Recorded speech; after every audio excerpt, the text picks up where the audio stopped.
اللہ سبحانہ و تعالی نے اس کائنات کو،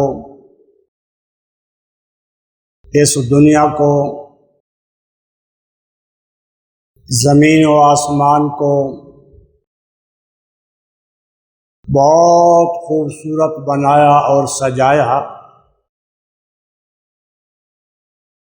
اور اتنی خوبصورت دنیا بنائی جس میں اتنی خوبصورتی اور حسن و جمال ہے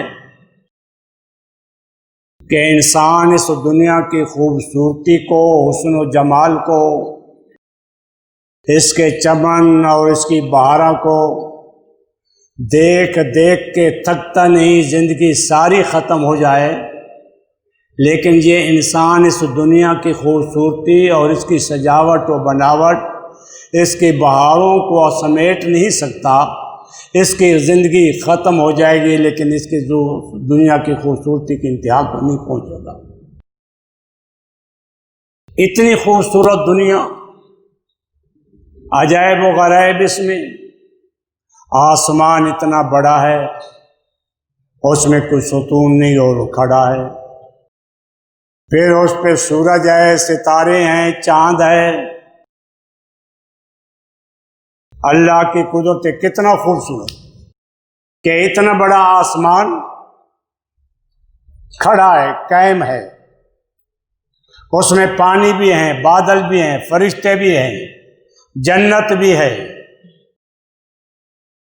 اور بہت ساری مخلوق ہیں، عرش ہے، کرسی ہے، لیکن کھڑا ہے۔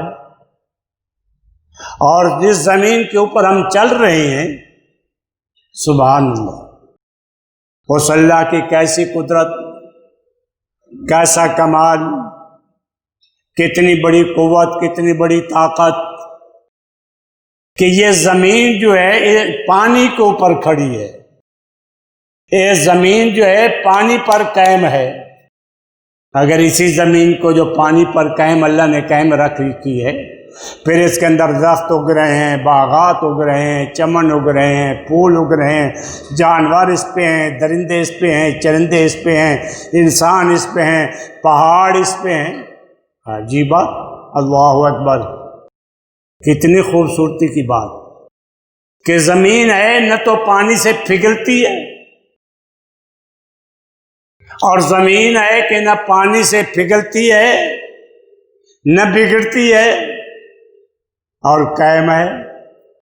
پھر پانی کے اوپر ہے اور اس کے اوپر اتنے بڑے بڑے پہاڑ ہیں، اتنا بڑا دباؤ، اتنا بڑا بار ہے، کتنی خوبصورت، کبھی سوچا ہے؟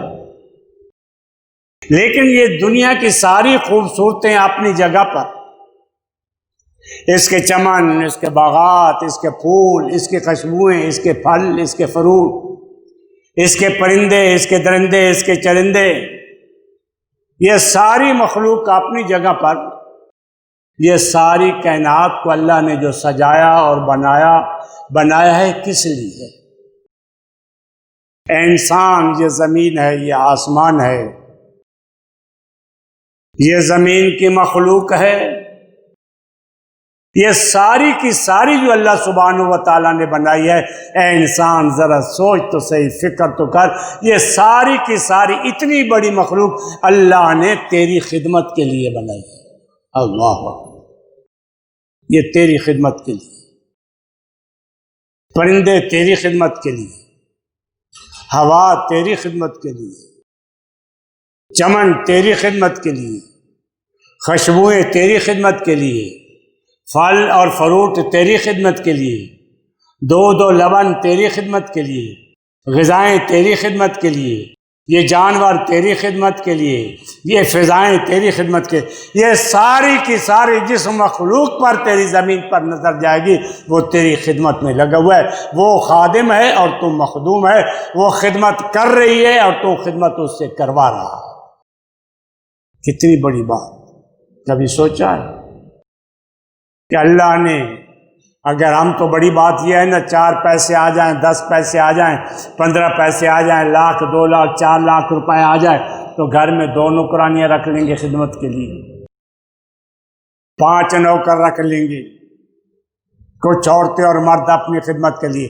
اے انسان، تیرے پاس دولت آئے تو 4 5 10 آدمیوں سے زیادہ اپنی خدمت کے لیے نہیں رکھ سکتا، لیکن اللہ کا احسان دیکھ، اللہ کی نعمت دیکھ، اللہ کی شان دیکھ، اللہ کی عطا دیکھ، اللہ کی رحمت دیکھ، اللہ کی مہربانی دیکھ، اللہ کی شفقت دیکھ کہ ایک نہیں دو نہیں، ہزاروں اپنی مخلوقیں تیری خدمت کے لیے بنا دی اور وہ تیری خدمت میں لگی ہوئی ہے.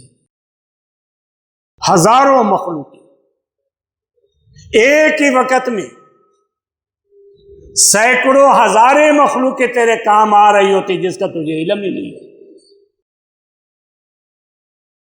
اور وہ اللہ نے تیری خادم بنا دی، تیری خدمت کر رہی ہے، تیرے کام میں آ رہی ہے.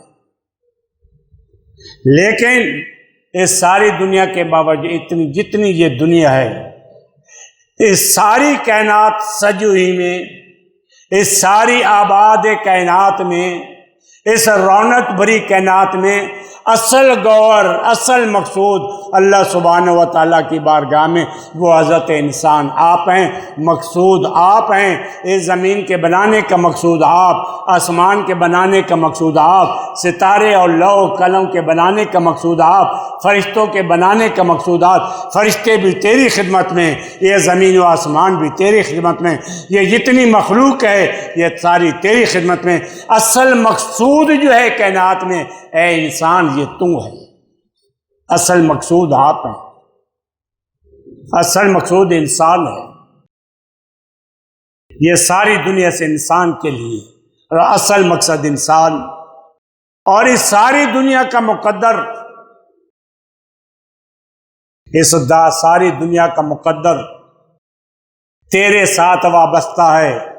اگر انسان اچھا ہے دنیا میں، سن لیجئے بات، سن لیجئے، اس دنیا کا مقدر تیرے ساتھ ہے.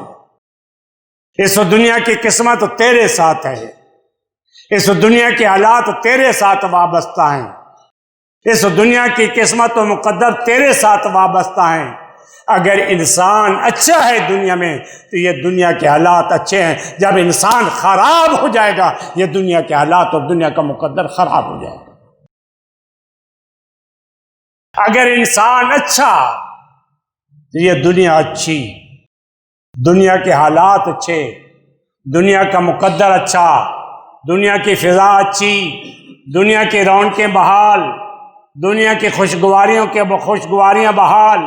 اگر انسان اچھا ہے تو یہ دنیا اچھی رہے گی. اگر جب انسان بگڑے گا، انسان خراب ہوگا، جب انسان اپنے اندر خرابی پیدا کر دے گا اور انسان خراب ہو جائیں گے تو پھر ساری زمین کی یہ دنیا خراب ہو جائے گی اور دنیا کے حالات خراب ہو جائیں گے. انسان اچھا ہے تو یہ دنیا اچھی ہے، انسان خراب ہے تو یہ پھر دنیا بھی خراب ہو جاتی ہے. یہ پھر دنیا نعمت نہیں رہتی، یہ دنیا عذاب بن جاتی ہے. یہ دنیا عذاب بن جاتی ہے. ہوائیں اور فضائیں ہونے کے باوجود، نعمتیں ہونے کے باوجود، پھل فروٹ ہونے کے باوجود، کھانے پینے کی اشیاء ہونے کے باوجود، لیکن جب انسان خراب ہو جاتا ہے، اس کے اخلاق خراب ہو جاتے ہیں، اس کے عادات خراب ہو جاتے ہیں، اس کا کردار خراب ہو جاتا ہے، اس کی زبان خراب ہو جاتی ہے، اس کی آنکھ خراب ہو جاتی ہے، اس کی کان خراب ہو جاتے ہیں، اس کا دل خراب ہو جاتا ہے. وہ اپنے دل کو خراب نہیں کرتا. جب وہ اپنے دل کو خراب کرتا ہے تو گویا ساری دنیا کو وہ خراب کر دیتا ہے.